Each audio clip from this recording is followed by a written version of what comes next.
దేశంలోనే ఏ పార్టీకి లేని బలం మన పార్టీకి ఉంది. కార్యకర్తలే తెలుగుదేశం పార్టీ బలం బలగం. మంచి చేస్తే గుండెల్లో పెట్టుకుని కాపాడుకుంటారు.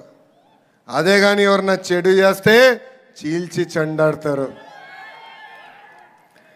ఒక పద్ధతి ప్రకారం ఈరోజు మనం నామినేటెడ్ పోస్టులని భర్తీ చేసుకుంటున్నాం. గౌరవ జాతీయ అధ్యక్షుల వారు ఆదేశాల మేరకు ఈ నెలలోనే అన్ని పోస్టులు భర్తీ చేయాలని కూడా నిర్ణయం తీసుకుంటాం జరిగింది. అంతేకాదు భారతదేశ చరిత్రలో ఏ ప్రాంతీయ పార్టీకి జరిగిన విధంగా 1 కోటి సభ్యత్వాలు మనము సాధించుకున్నాం.